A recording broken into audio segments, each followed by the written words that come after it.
Hey everyone, and welcome back to Investing Talk Podcast. Glad to be back. We've got AGNC investment on the table today. Yeah, they've been kind of a hot topic in the news lately, and we're going to figure out why. For sure. And just to give everybody background, AGNC investment, they are a big player in mortgage-backed securities. That's right, and we're going to go through their recent earnings, their upcoming earnings, and then also look at some technical indicators to see what we can figure out about AGNC investment. Sounds good.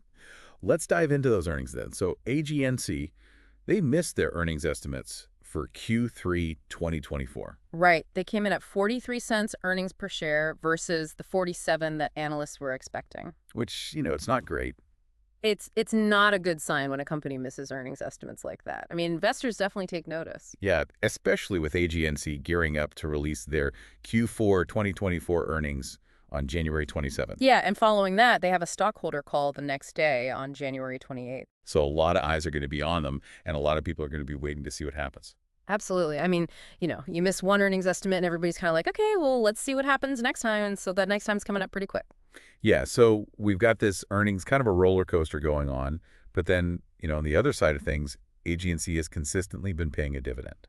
Right. And in fact, they just recently declared a monthly cash dividend of 12 cents per share for January 2025, which is payable on February 11th to stockholders of record as of January 31st. So that's good for investors. Right? Yeah, it can be, especially for those who are looking for consistent income. It's a sign of stability. But is it sustainable? Well, that's a great question, and that's something that we really need to consider, especially in light of their recent earnings miss. For sure. Yeah. So to kind of get a better grasp on that, let's talk about AGNC's valuation. Yeah. So right now they're trading at a PE ratio of 6.5. And to add to that, there's some analyses out there that are suggesting that they're trading below their fair value. Okay. So what does that mean for potential investors? Is this a buy? Potentially. I mean, a low PE ratio like that, combined with the fact that it could be trading below its fair value, it could be a sign that the company is undervalued. So it could be a good deal. Right. Yeah. But we do want to be cautious because, there's always a reason why a stock might be trading at a discount. Okay. So let's look at some technical indicators then. Okay. So right now, AGNC is trading above its key moving averages. Yeah. So we're talking like the 20-day, the 50-day, and the 200-day moving averages. Right. And that's generally considered a bullish signal. Yeah. It indicates an upward trend. Right. And there's always a but. It seems like in the stock market, Right. there are some mixed signals coming from some other indicators. So the RSI, or the Relative Strength Index, is kind of close to that overbought territory. Mm-hmm. And then you've also got the CCI and the Williams percent R that are also signaling that we might be in overbought conditions. Yeah. So basically what we're seeing is that, AGNC has gone up in price quite a bit recently. And those indicators are kind of saying like, hey, it might be due for a pullback. Okay. So not necessarily a sell signal, but just proceed with caution. Exactly. And adding to that, another thing to consider is that the trading volume during these price increases has been relatively low. Right. And low trading volume can sometimes be a concern because it suggests that there's not a lot of conviction behind those price increases. Maybe not a lot of people are really buying into it. So a lot of things to consider, a lot of moving pieces when it comes to AGNC. Yeah, it's a bit of a mixed bag right now. We've got some positive signs, some negative signs. And, really what it comes down to is taking all of that information into account and kind of weighing it against each other. And I think one of the biggest things to consider, too, is the impact of interest rates. Oh, absolutely. I mean, AGNC's business is very sensitive to interest rate movements, and so that's something that we need to pay very close attention to. Right. So remind us what's been happening with interest rates and how that's impacting AGNC. Well, as you know, the Federal Reserve has been raising interest rates to combat inflation. And what this does is it impacts AGNC's net interest margin, or INIM. And for those who don't know what INIM is, can you explain that? Yeah, INIM is basically the difference between the interest that AGNC earns on the mortgage-backed securities that they hold and the interest that they have to pay out on their borrowings. Okay. So essentially, it's their profit margin on those investments. Makes sense. And when interest rates rise, their NIN gets squeezed, which can potentially hurt their profits. Right. So it's like a delicate balancing act for them right now. Yeah, exactly. It's a tough environment for them to be operating in, and it's something that we're going to have to watch very closely going forward.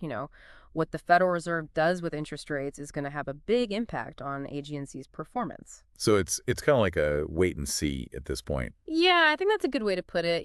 We need to see what happens with these upcoming earnings releases. Right. And we need to keep an eye on interest rates and how those things evolve. For sure.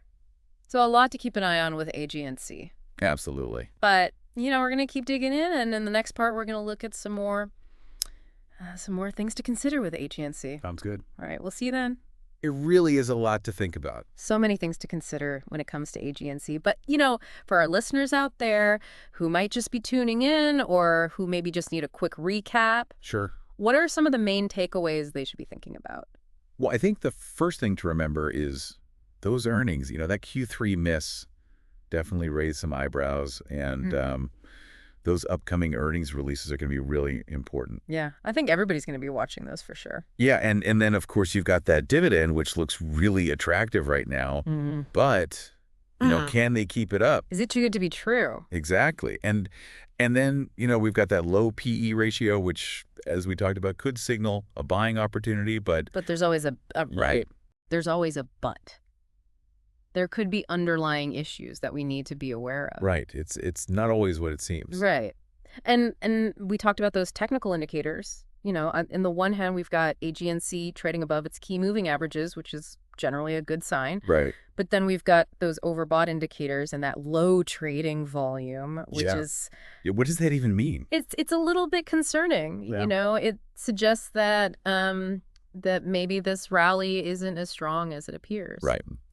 And then, of course, there's the big elephant in the room, which is interest rates. Yeah. Interest rates are a huge factor for AGNC, and really, it's something that nobody can predict with certainty. Right. So we just have to kind of wait and see what happens there. So a lot of uncertainty, a lot of things to consider, but, hopefully this has given our listeners a good starting point for their own research on AGNC. Yeah, absolutely. And I think, one of the most important things is to do your own due diligence. Right. Look beyond just the headlines. Exactly. Don't just rely on what you see on the surface. Dig into those financial statements, read their earnings call transcripts.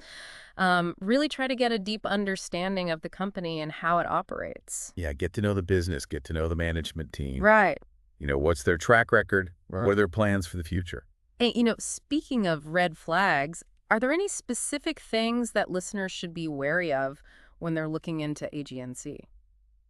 Well, I think, obviously that earnings miss is a bit of a concern. Right. If they continue to miss earnings estimates, that's not a good sign. Right. And then, we talked about that dividend.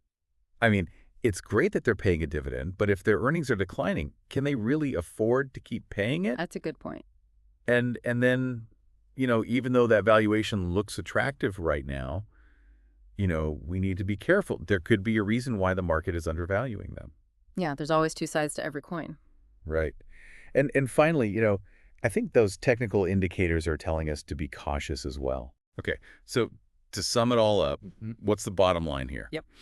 Is AGNC a buy, a sell, or a hold?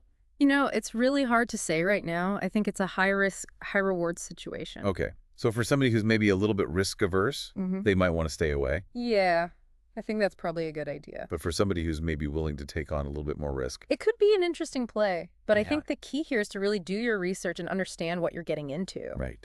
Understand the risks, understand the potential rewards. Exactly. Well, I think this has been a really informative discussion on AGNC. Yeah. A lot to think about. And, as always, we encourage our listeners to do their own research, come to their own conclusions. Absolutely. We're just here to provide some information and some food for thought. Right. So hopefully you found this helpful. I hope so. So we've covered a lot of ground here with AGNC, earnings, dividends, valuation, technical indicators. But I think at the end of the day, a lot of investors are going to be wondering, okay, is it worth the risk? Right. And I think that's the question that everybody needs to answer for themselves. Exactly. But while they're thinking about that, what's one thing that maybe they haven't considered that could help them make that decision? I think it's important to look beyond the short-term noise. All the stuff we've been talking about, earnings and technical indicators, it's all very short-term focused. Right. But what about AGNC's long-term strategy? How are they positioning themselves for the future? That's a good point. Yeah. Are they adapting to the changing interest rate environment? Are they innovating? Are they diversifying? Exactly. Those are the kinds of things that investors should be looking at. Because at the end of the day, it's not just about what's happening right now, it's about what's going to happen in the next 5 years, 10 years. Right, because those are the kinds of things that are really going to drive long-term value. Exactly. And I think that's something that often gets overlooked. People get so caught up in the short term that they forget to think about the big picture. For sure. Well, I think this has been a really insightful conversation about AGNC. You know, we've covered a lot of ground. We've talked about the good, the bad, and the uncertain. Yeah, we have. And hopefully our listeners have a better understanding of what this company's all about and what they need to consider before making any investment decisions. I hope so. And remember, folks, investing is a journey, not a destination. So take your time, do your research, and never invest more than you can afford to lose. Words to live by. For sure. And with that being said, we'd like to thank you for joining us on this episode of Investing Talk Podcast. Yeah, thanks for listening. We encourage you to subscribe to our channel, leave a comment, and share this episode with anyone you think might find it helpful. And as always, we'll be back next week with another deep dive into the world of investing. Until then, happy investing.